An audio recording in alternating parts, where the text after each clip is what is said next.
Hi everyone, welcome to the webinar today. We have an exciting topic which is about how to attract the right person. And this is Sarah Green, provisional psychologist and relationship therapist.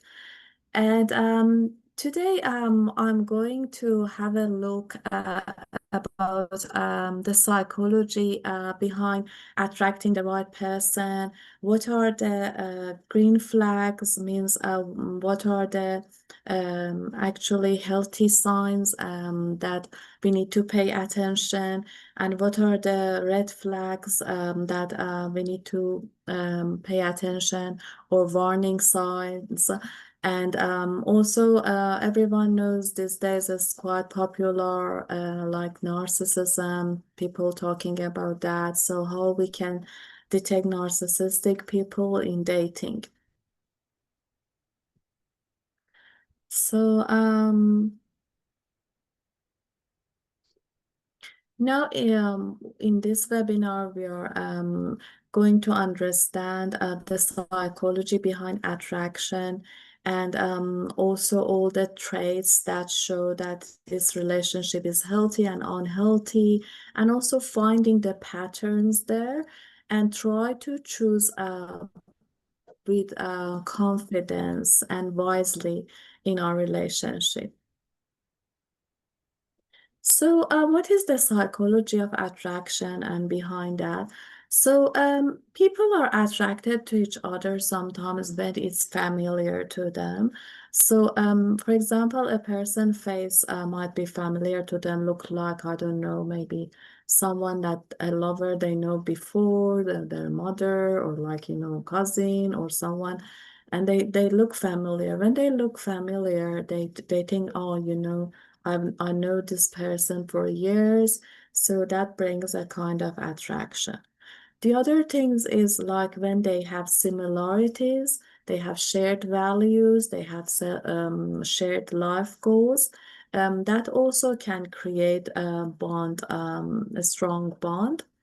And the other things is like emotional attraction, which is when people feel that they are seen, heard, and they feel safe with the other person. So they say, oh, I feel home with this person. I feel comfortable to share things.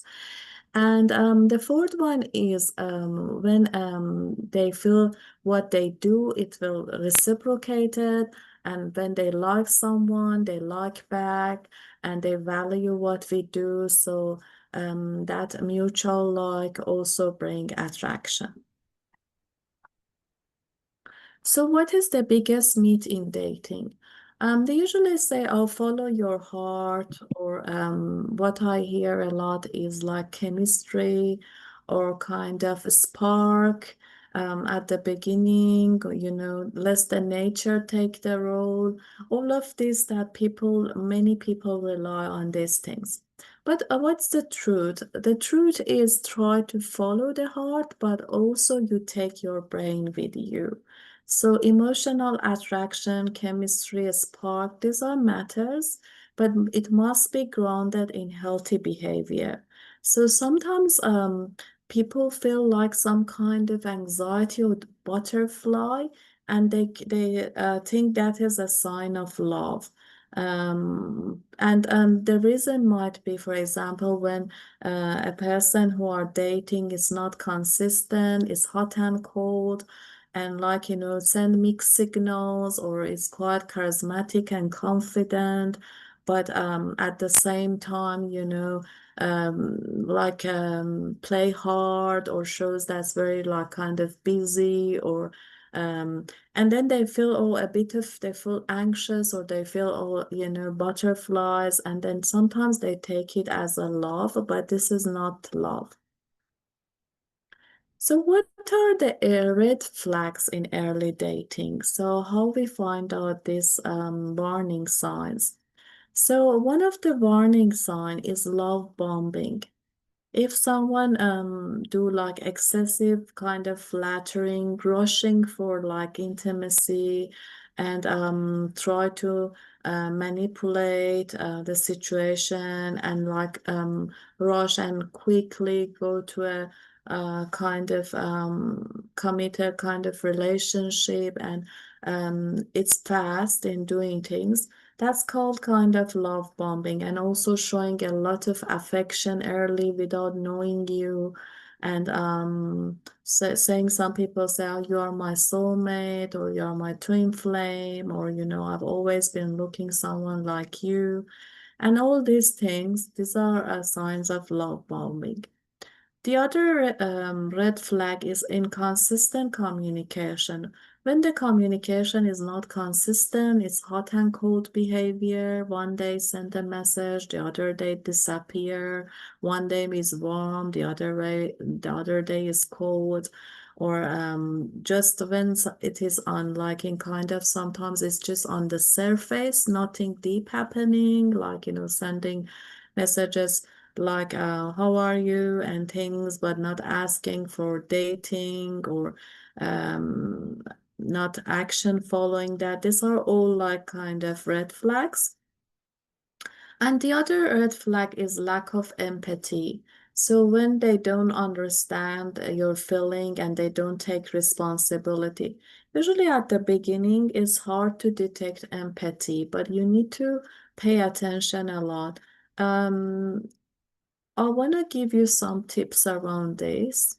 When like you are with someone like texting or like talking and when you see if they talk about their emotions, like how they felt when, for example, this happened, their friend said this, their boss said that, when they talk about their emotions openly, or they kind of asking about kind of your feeling and emotions or deep questions. So and when you just, you feel sad or you share with them, they show that they really care, and you can even see emotions in their faces changing. So all of this shows that they are kind of empathic, and also the words that they use. And so usually something here I want to bring their attention. There are some people in some profession that they usually have like more empathy. Like for example, usually teachers, nurses, like people who work in childcares, like health professionals. These people, they choose the profession because they can kind of feel the pain of others. So they're usually more kind of empathic. So, but it's still, is not guaranteed, but some profession which is more kind of finance, logical things, and people who have long been just, using the left brain, which is more logical. Those people like it's harder for them to empathize with others because in their work they use just calculation, task, and they usually haven't developed much empathy. So pay attention, especially when someone comes from like a job which is like kind of is accounting, is finance, is even IT or kind of or engineering, which needs less empathy at work. Pay attention if they use any feelings in everyday life. For example, do they do any arts? Do they have any like, do they do any kind of meditation, mindfulness, empathizing with others, charity, serving others, anything that show they use empathy in their life, or looking after like children, mother, or like, caring about others. Look for these signs because empathy in relationship is so important. And it's hard it's easy to miss this if you don't know what does that mean. And the next one would be controlling behavior. When you see someone is jealous, try to control you, and for example, become sad if you are, for example, being with your friends, or like, not responding back to them, and they just, feel, oh, who have you been with? Start questioning these things. If you see this kind of controlling behavior, this is also usually not a good sign, especially at earlier stages, and it's a red flag. And the other things is blaming others. If you see someone does not take accountability for what they do, and kind of, for example, disrespect their exes, or like all the time, like kind of complaining or blaming their colleagues, their bosses, and others, and have relationship issues with others, this is also a red flag. So pay attention to the person, how they behave with others. I've seen some people say, even for example, you go to a restaurant, pay attention how they like behave with like servants, waitress, and these things. But I've noticed in Australia, most people are really good with that. So it's not something that you can pick if a person is really how is that in that. So I've never come to someone who not kind of being nice with a waitress, or kind of that. But that's also a sign of the other things that especially again in among like maybe Western, you see less, but say pay attention how they drive. It says a lot about a person. Do they do drive impulsively, like, using a lot of like a speeding up, or using brake, and like not following some of the rules. All of this shows this person, is not it's a sign, not good sign. So driving, yeah, do you feel safe and calm when they drive, and how do you feel? Um, and mostly like, how do you feel kind of around them? Like, do you feel calm, or do you feel kind of anxious? What is their energy? These are the things that you need to pay attention. So what are the green flags? So consistency, so when they have consistency in their actions and words, so they say something and they follow that, so their actions follow their words over time, this is a green flag.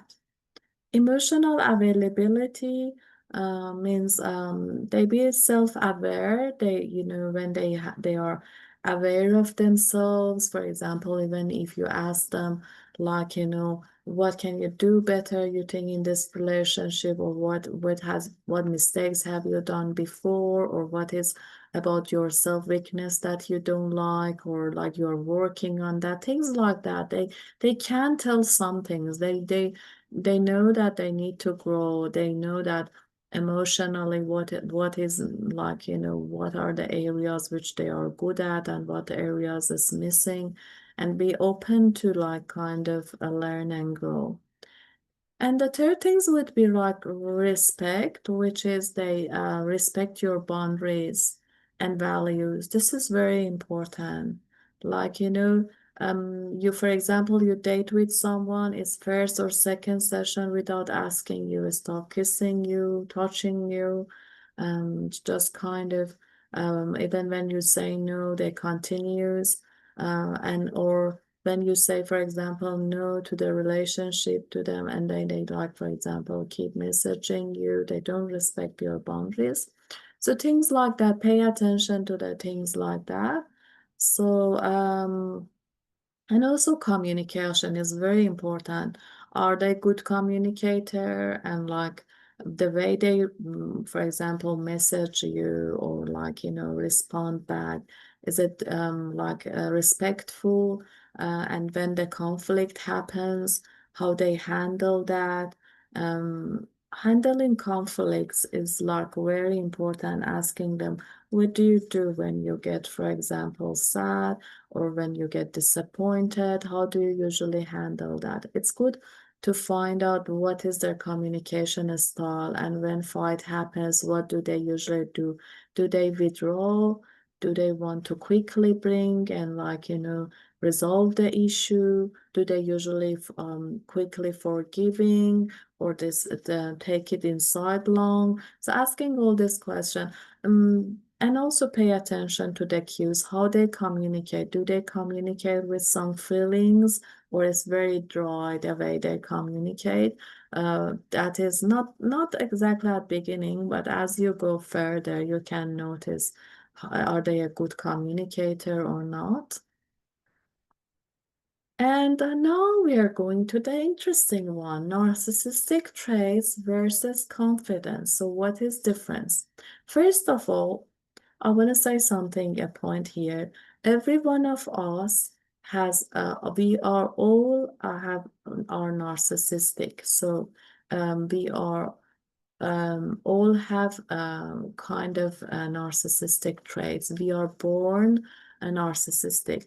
And by passing time, like we learn that how to also understand other people, how to empathize with them, and we come out of just the needs of ourselves. Why all of us are narcissistic? Because all of us, we want to meet our needs. We want to communicate our needs. We want to, our needs will be met. And we need to think about ourselves. We need to look after ourselves. So these are the traits that everyone have. But we have narcissist personality disorder, which is it's an extreme case of narcissism, that is like something that is they say, okay, it's a clinical problem, it's an issue.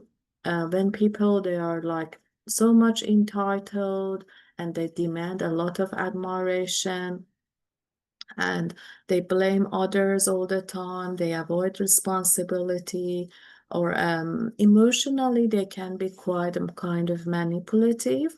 For example, they might kind of you know fun, make fun of you kind of, and criticize you all the time, or kind of doing all this manipulative stuff, or putting fault on you, gaslight, all of these things. They do that, not, just, a mistake happens or randomly. They do that like many times. And they are very good at mirroring your values temporarily. At the beginning, they show that, wow, whatever you like, they like as well. Wow, you like this one? Oh, I want to be also this one. That has been my passion too. And they show exactly, they mirror your values. But during the time, they are not consistent. They don't keep what they say. So a very good question come here. Why smart people still choose wrong person?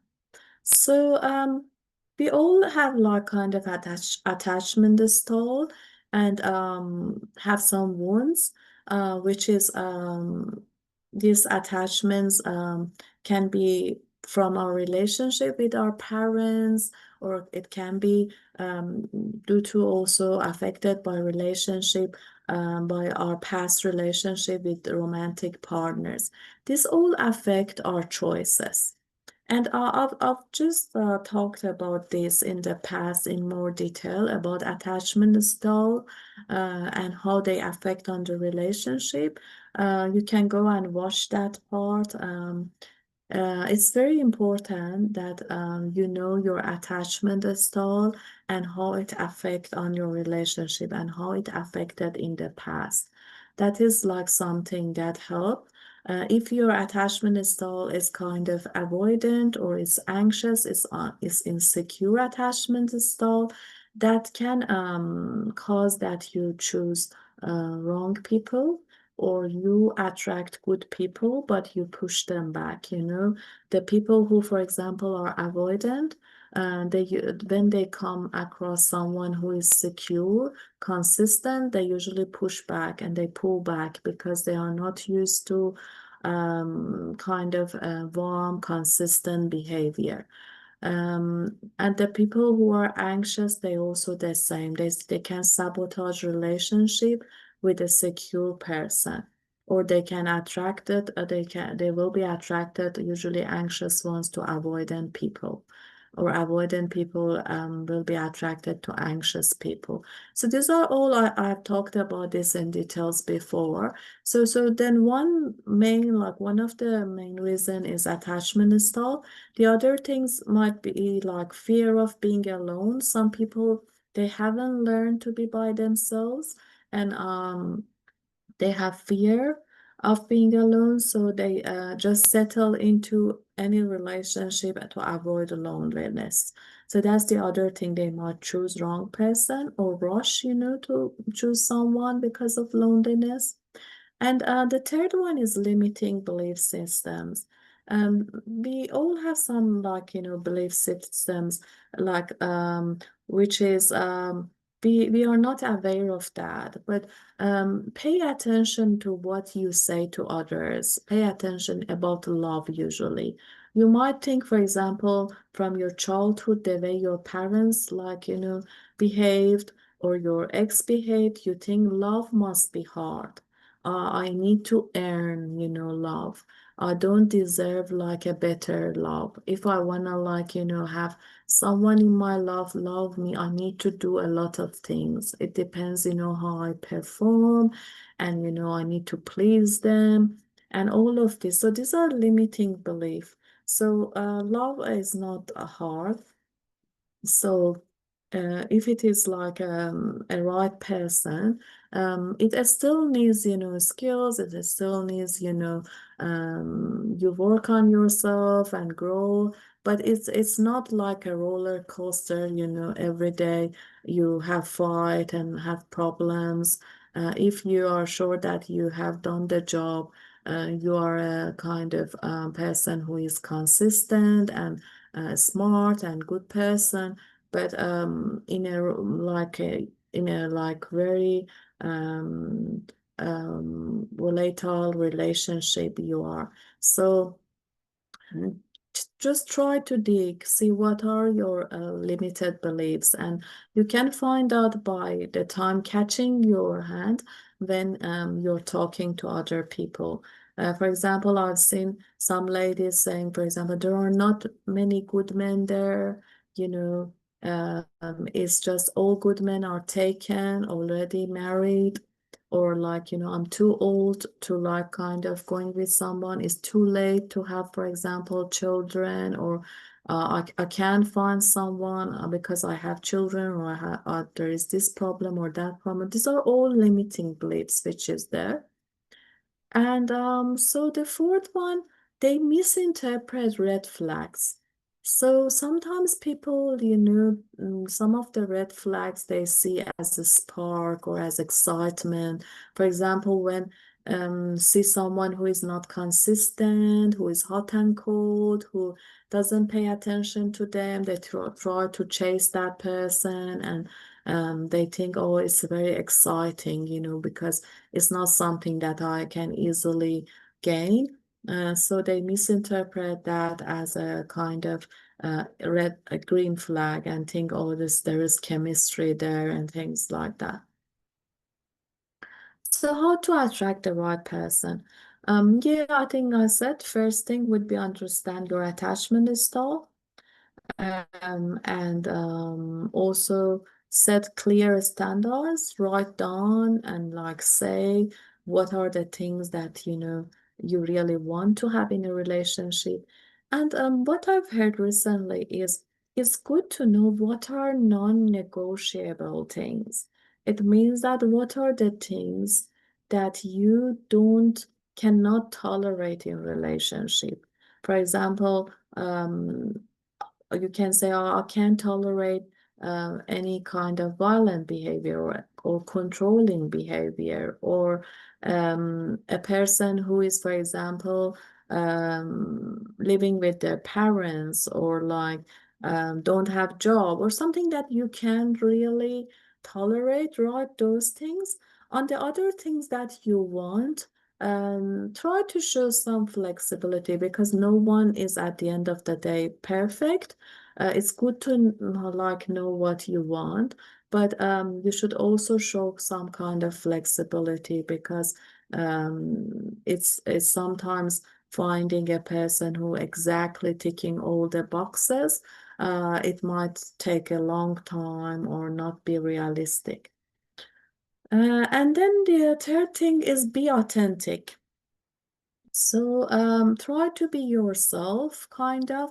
This doesn't mean like sharing everything or like, not behaving in a good manner. The first impressions is important. But, try to showing something that you are not, or like showing a perfect version of kind of yourself and not being authentic of yourself, that also can attract wrong person. And the fourth thing is self-worth. That's also important. People won't believe us if we don't believe ourselves. So increase your kind of self-worth and self-confidence. So what are some healthy boundaries in dating that can help that we attract the right person, or like if there is not a right person, we can, say no. When you see like kind of pressure or any manipulation or emotional chaos, learn to say no. And the other things is, do they make you feel safe to be yourself? If also you don't feel safe, so that is also showing that's probably not a right relationship.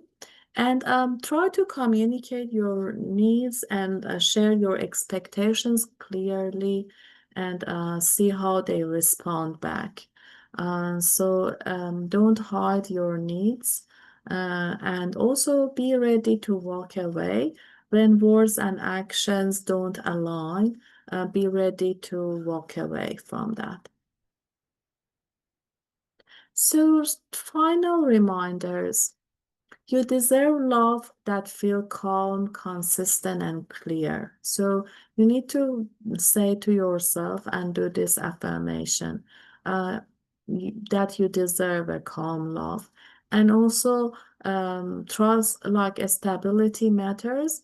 Don't normalize kind of emotional roller coasters in relationship, constant fights and this thing. This is not normal. So do not normalize that.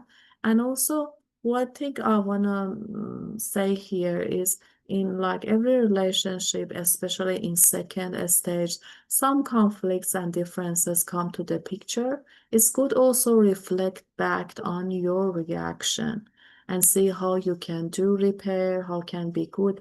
But if you see there is someone that say, you know, what you see on like this person, I won't change, or like, I am what you see and I would never change, and kind of see this kind of person that which doesn't behave well, especially when um, conflict happens and they don't know how to resolve that.